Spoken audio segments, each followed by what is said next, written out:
Am I audible to all of you?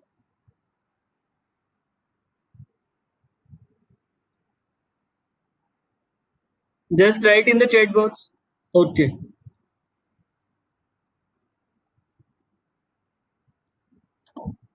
Now I am sharing you the slides for today's presentation.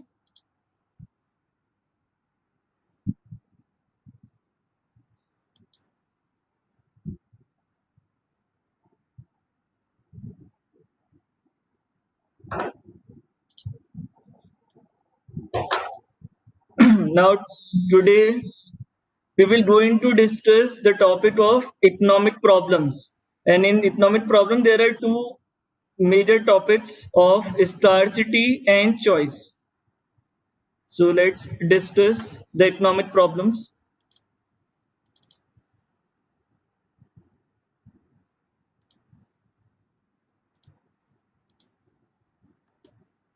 Now first the introduction. Now, scarcity, basically, scarcity means the limited amount of quantity, or we can say in Hindi, if uh, जब किसी चीज की कमी होती है, मतलब कोई चीज लिमिटेड होती है, तो उसको स्कारसिटी कहते हैं. तो basically scarcity is the condition in which our wants are greater than our limited resources. Since we are unable to have everything we desire, we must make choices on how we will use our resources. In economics, we will study the choices of individuals, firms, and governments. So basically, scarcity and choices are basically dependent on each other. So the examples are you must choose between buying jeans or buying shoes. If you have limited money, then and you have the option. So either you can buy a jeans or a pair of shoes. Then it depend on your choice. Either you choose jeans or either you choose shoes. Then the second example is business. So it is first is the individual choice. Now the second is the firm or the business choices. So businesses must choose how many peoples to hire. So the company, according to their requirements, decide how many people they hire for the job. And in terms of government must choose how much to spend on welfare or how much has been spent on a certain on a particular project. So it depends on the choice of the government. So basically the choice depends on the scarcity of the resource. So all of you are getting it. So how many participants are there? Only 14. Are there any participants waiting in the lobby?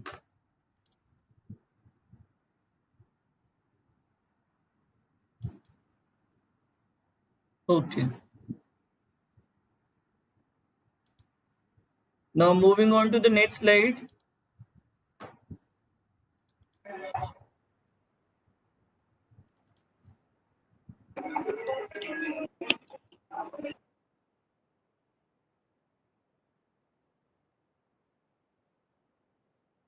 Shivanshi Lada, mute your microphone. Shivanshi Lada, mute your microphone.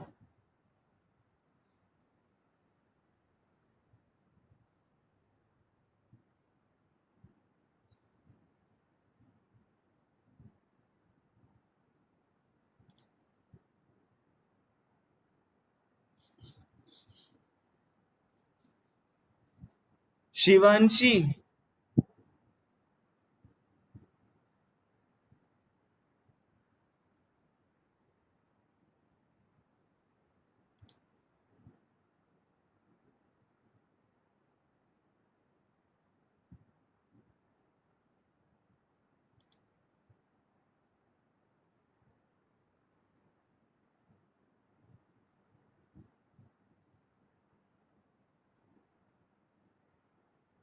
Okay, so moving on to the next slide.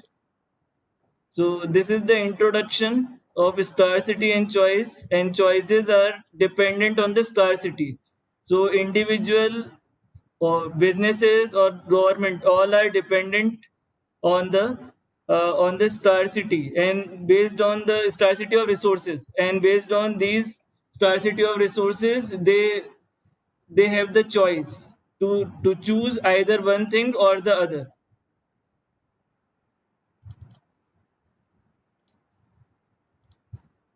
So there are some key economic assumptions based on scarcity and choices. So they are: society wants are unlimited, but all resources are limited. So that's why the scarcity concept is there. So we have all limited number of resources, but our wants or the desires are unlimited. The second is, due to scarcity, choices must be made. Every choice has a trade off. So, based on every choice, we have a trade off while choosing one option than the other. So, we have the trade off of the choices. Then the third assumption is everyone's goal is to make choices that maximize their satisfaction. So it depends on person to person. So everyone acts in their own self interest. So if say for example one person chooses first option, and because according to him that option gives him the maximum satisfaction, but the second person chooses the second option because according to him the second choice gives him the maximum satisfaction. So it depends on person to person. The fourth assumption is everyone acts rationally by comparing the marginal cost and marginal benefits of every choice. So marginal cost and marginal benefits means the cost of getting the resources, and based on this they can make the choices. So everyone acts as rationally by comparing the choices. So it also depends on person to person.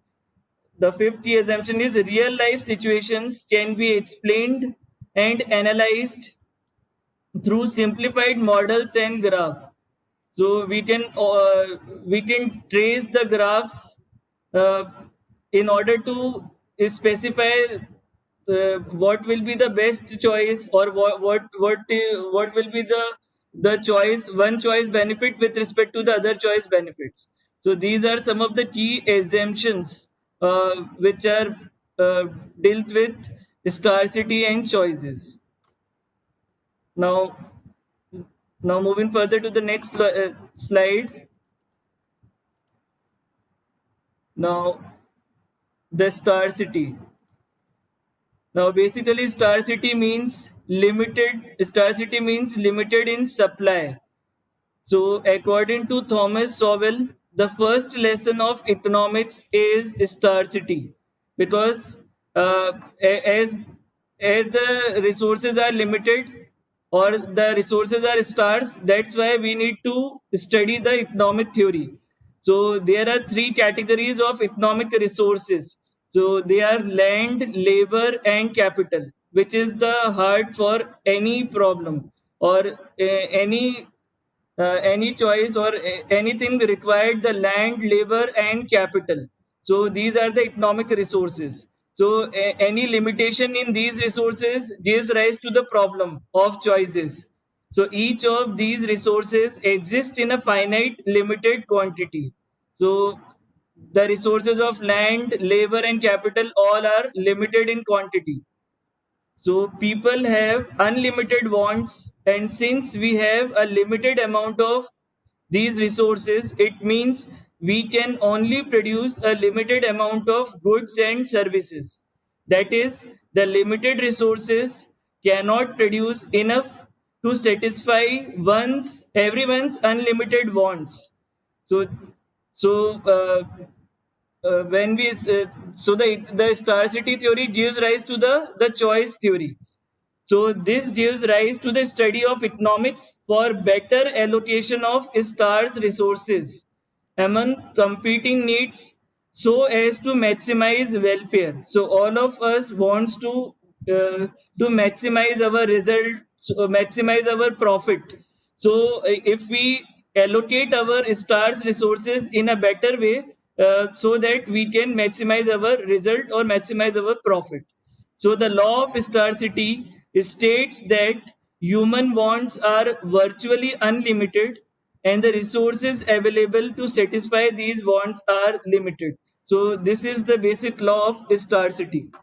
We have limited amount of resources, but our desires are unlimited. So this is the main means definition and the example of scarcity.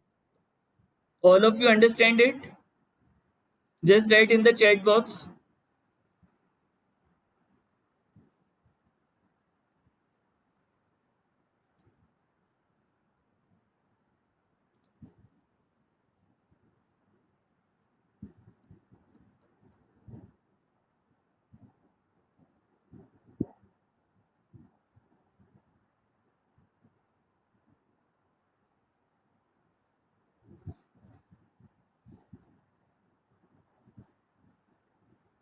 Write in the chat box.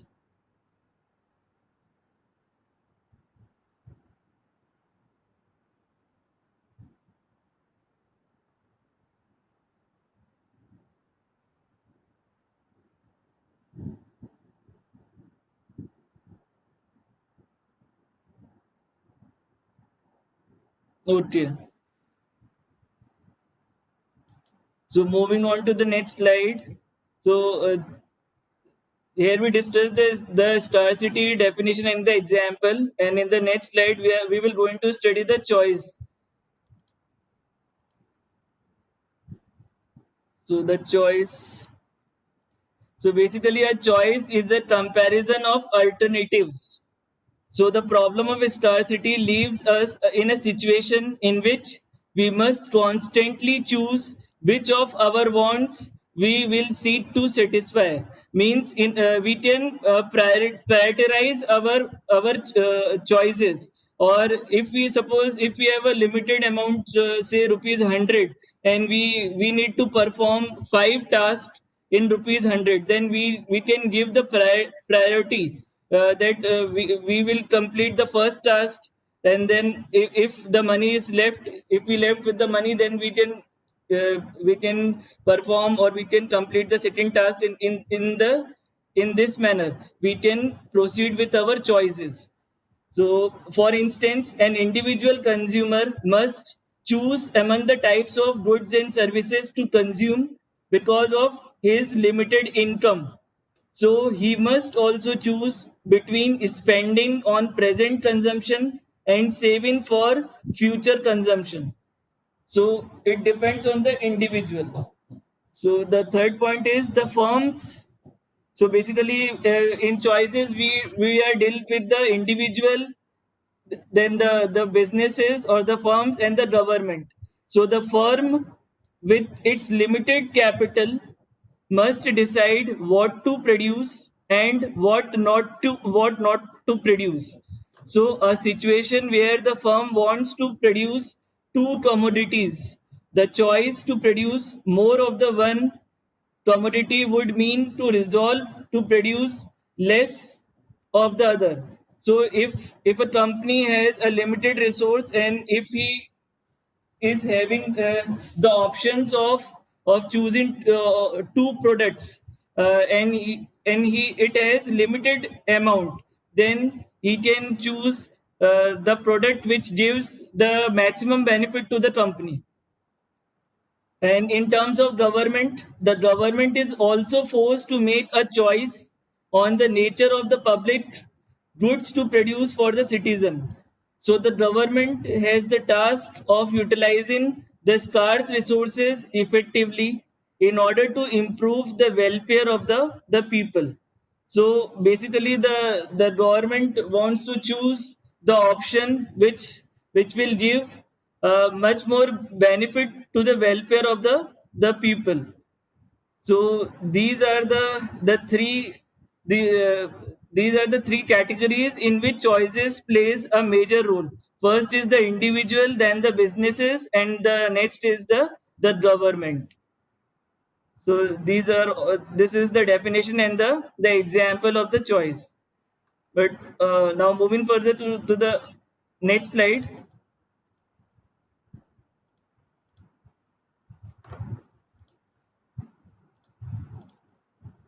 Now, scarcity gives rise to choice, and making a choice creates a sacrifice because alternatives must be given up, leading to the loss of benefits which the alternative would have provided. So, as we discussed earlier, in that option will be chooses which gives the maximum benefit. So out of many alternatives, we choose the option which gives us the maximum benefit. So there are a number of problems that can arise from choices that are made by people, whether they are individual or firm or government. So the choices or alternative. So the second name of choices is alternative. So the choices or alternative, or in sometime we also call it as the opportunity cost, are illustrated in terms of production possibility curve. So it is also called as the PPC curve, the production possibility curve. So a production possibility curve shows all possible combinations of two goods that a society can produce within a specified time period whose resources are fully and efficiently employed. So let's discuss the production possibility curve by taking an example in the next slide.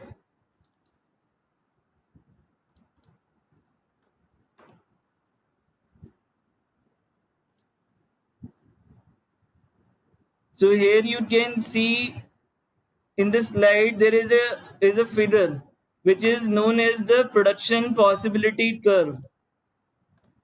So this is the figure. So basically here you can see that it is also known as the PP1 curve. PP1 is a production possibility curve. As you can see here that P is here and P1 is here.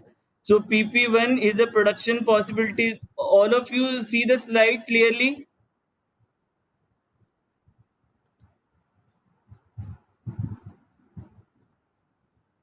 or can I enlarge the slide or maximize the slide? All of you see it clearly? Okay. So basically here you can see that PP1 is the production possibility curve. P is here, here is P and P1 is here. So this curve PP1 is the production possibility curve in the figure which shows the problem of choice between two goods. Here we have two goods. One is X and the other is Y in the country. So good X is measured on the horizontal axis. As you can see here, good X is in the horizontal axis and good Y on the vertical axis. So PP curve shows all combinations of X and Y good that can be produced by the country with all its resources fully and efficiently employed. um, as you can see from the figure. So if the country chooses to produce more of X good, it would have to sacrifice the production of some quantity of Y good. So if H type of good is produced by country in more quantity, then the country need to reduce the production of Y goods. The sacrifice of some quantity of Y good is the opportunity cost of producing some extra quantity of good X. So whatever amount of good Y we reduced, in the same proportion we need to increase the production of good X. So it has been shown in the production possibility, in the production possibility curve graph, which is used in order to compare the production of two goods in a certain amount of time. All of you understand it?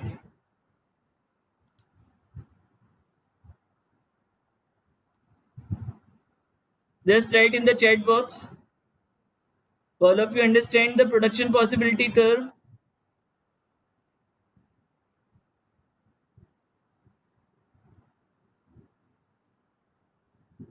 Okay.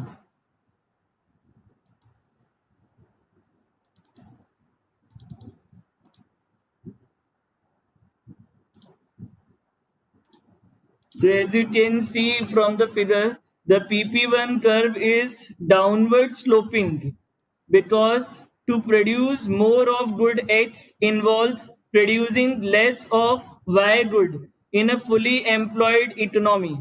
So moving from point B to D on the PP1 curve means that for producing X more quantity of good Y quantity of good Y has to be sacrificed. As you can see from the figure, uh, moving from point B to D on the PP1 curve, as you can see from the figure. So moving from point So moving from point B to D, as you can see, from point B to D, as we want to produce more of the quantity of good H. So here at first we need to produce this quantity of H, but now we can produce this quantity of H. So at first we produce the H quantity of H, but now we want to produce the H1 quantity of H. So the shift in the curve from B to D, this shows that that much quantity of good H we need to increase, and in the same proportion we need to decrease that quantity of Y from Y to Y1. As you can see, from Y to Y1 we need to decrease the production of quantity of Y in order to increase the production of good X.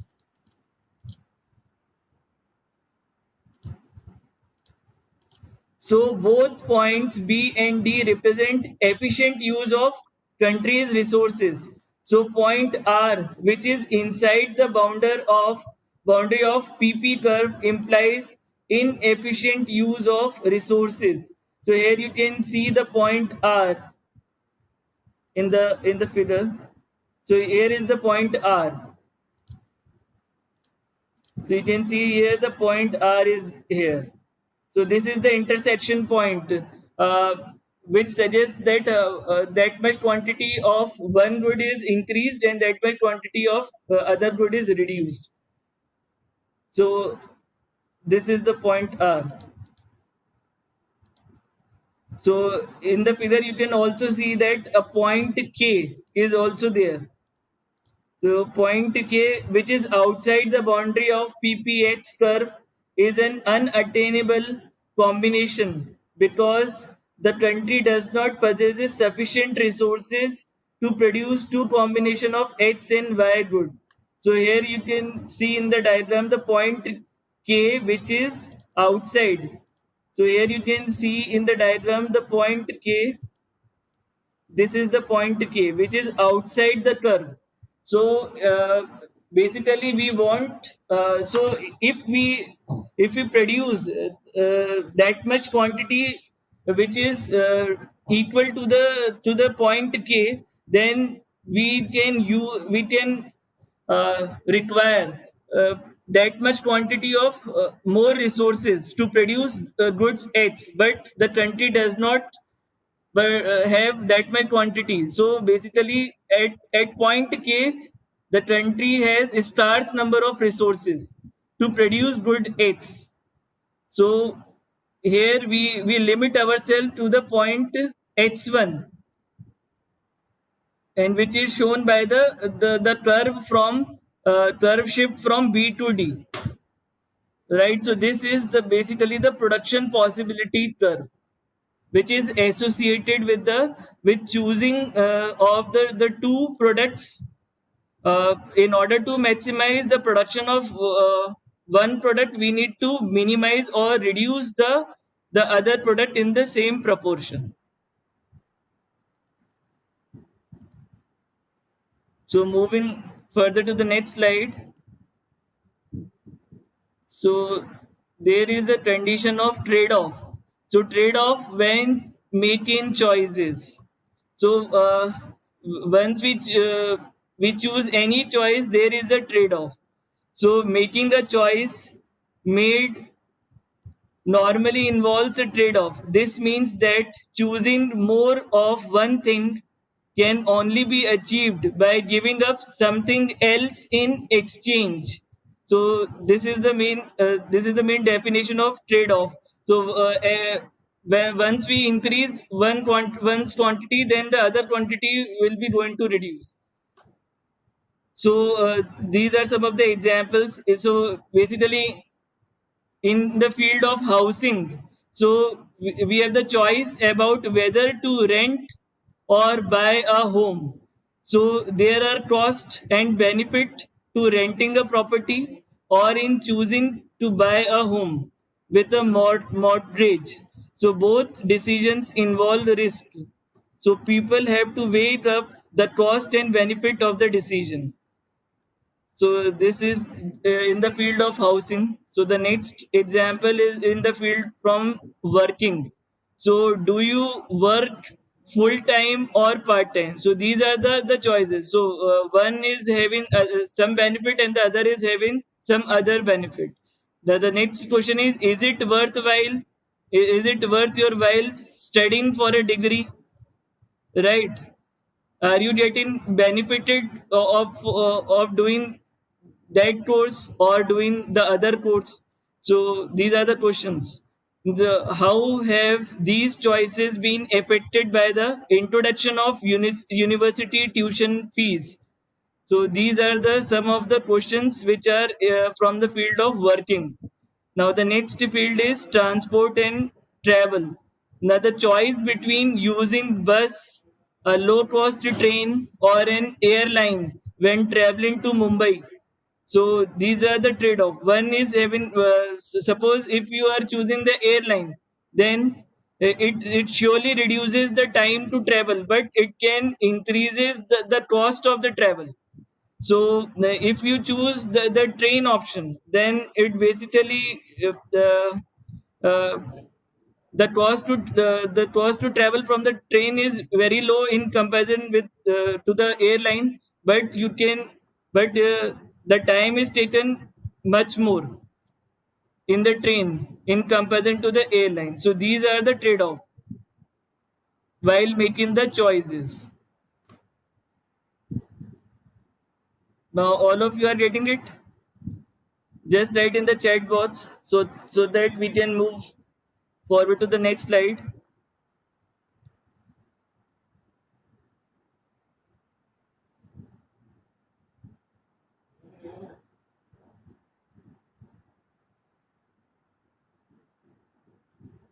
So the only Himanshu Kumar is studying. What about other students?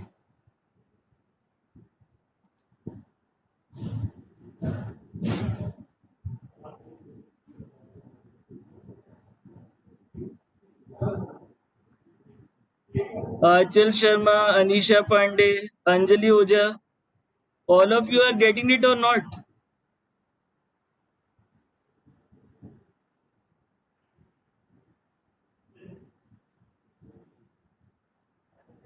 Okay. So shall we proceed further? I already shared the notes of the previous classes in the Google Classroom code. You can get the notes from the Doodle Classroom code.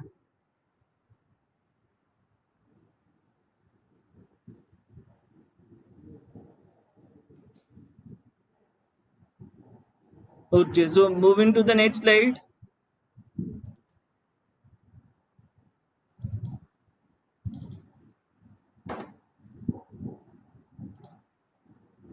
Now the next topic is central economic problems of any economy.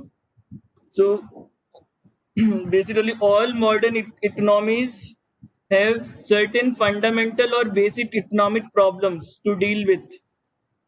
So the limited resources have led to the problem of how to assign the scarce resources in order to achieve maximum satisfaction. So this is the problem of scarcity and choice, as we already discussed. So there is a need to economize and utilize these resources in the most efficient manner in order to satisfy the welfare of the society. So these problems are called central economic problems because other problems revolve around them. So we need to solve first the major economic problems which are concerned basically to the government. So these problems are what to produce, how to produce, and for whom to produce. So basically, the production deals with the commodities or the goods and services. So what are the goods and services we need to produce? Then how we can produce these goods and for whom means who are the customers who can buy these goods and services.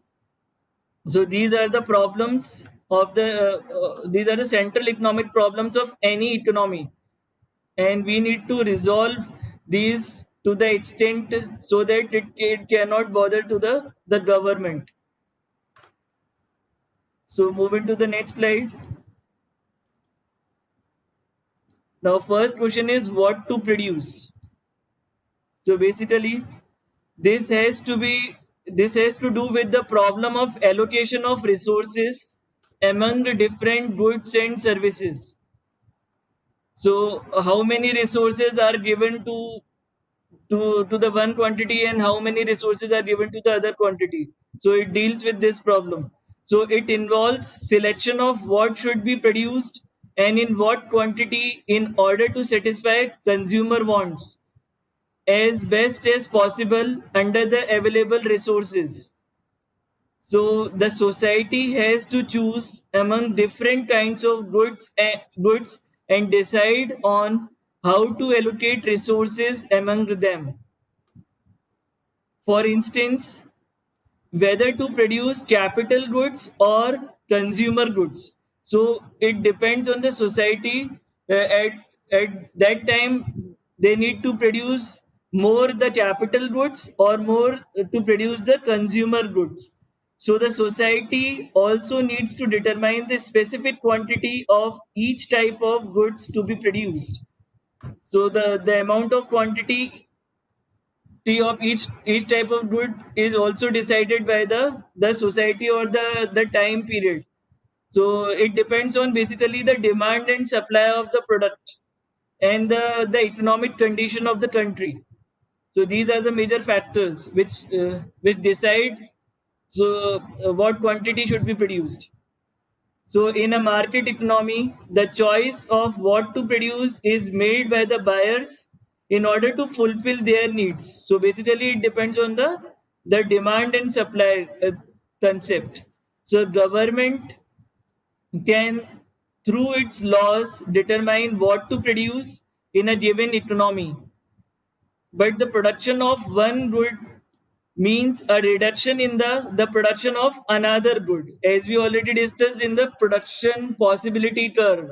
As we need to increase the production of good X, but we need to equally reduce the production of goods Y in the same proportion. So these are the questions which are in which we deal with in what to produce topic. So basically, it depends on the economic condition, the demand and supply of the economy. So what to produce depends on it. So the next topic is how to produce.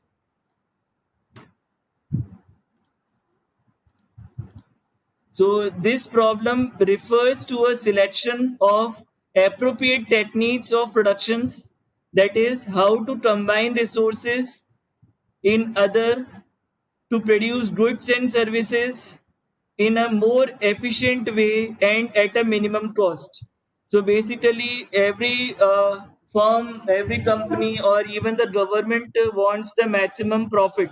So basically, we want to find out the way in which we uh, we we produce it by minimum cost and we get the maximum profit in return.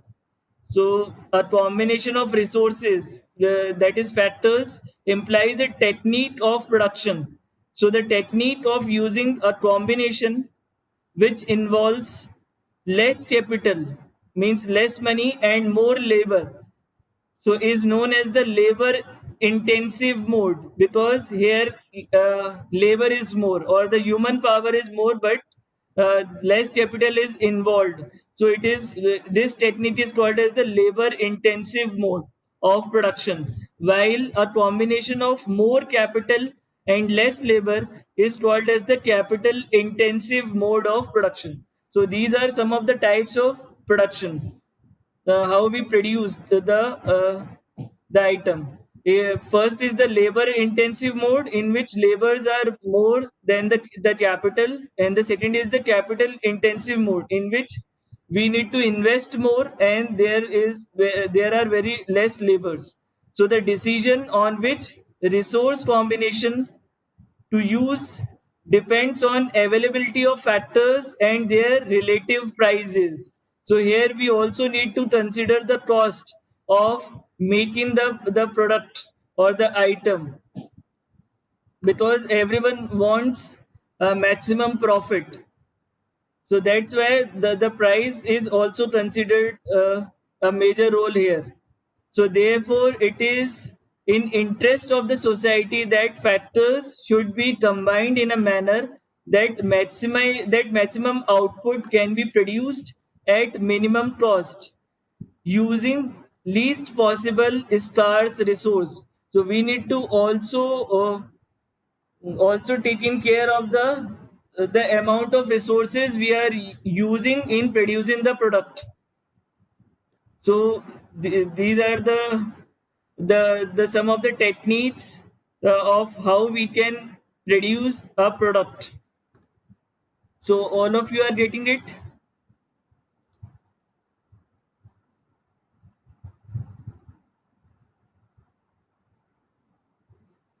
uh, it just basically Himanshu's question is, what is capital good and what is consumer good?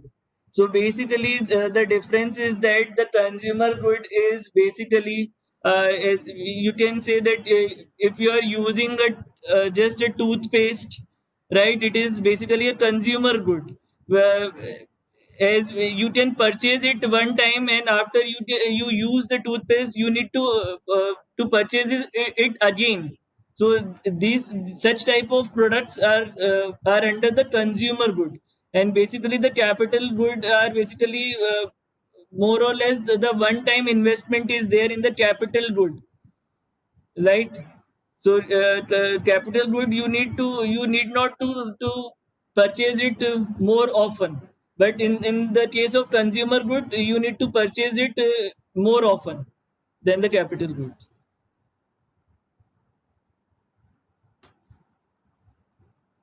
So so moving on to the next topic. So we already discussed what to produce and how to produce. Now the next problem is for whom to produce.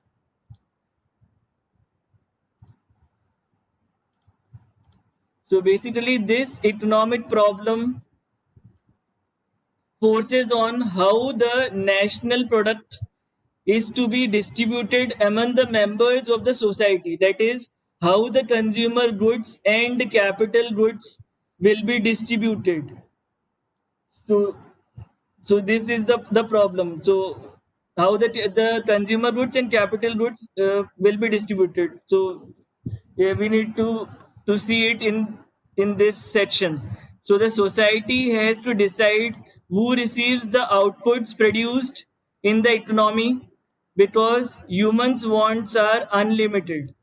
So, should the economy produce goods for those with high incomes or for those with low incomes? So, basically, for making the product, we need to also consider what who will be who will be the consumer of that product. So we can decide the price of the product, and according to the price we need to decide what section of the society this product will be consumed.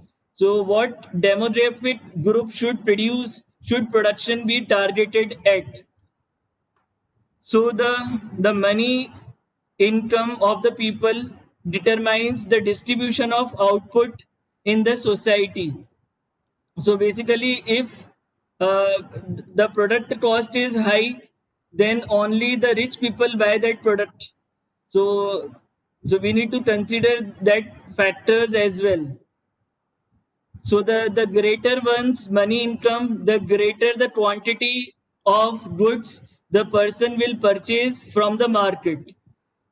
So sometimes the supply of goods are in short supply, leading to government intervention through price legislation, rationing, or through quotas. So as you can already uh, heard that government provided BPL cards to the low income society. So they also give them some quota of the rations. So so basically, this topic, whom to produce, the product whom to produce deals with this, which section of the society the product will be consumed, and according to the requirement or the demand of that society, the product's cost will be decided. So that's all for today's class. So all of you are getting it?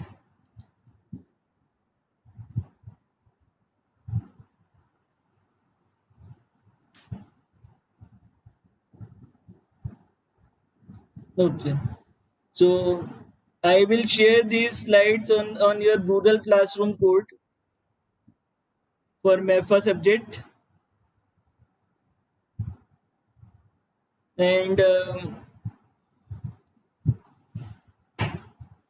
And I think because of the Rachi festival, your next class on Tuesday will not be has been cancelled, and the next class of MEFA will be scheduled on the next Friday. I will share this note on the Google Classroom code, but your next class will be on the next Friday because of the Rakhi festival.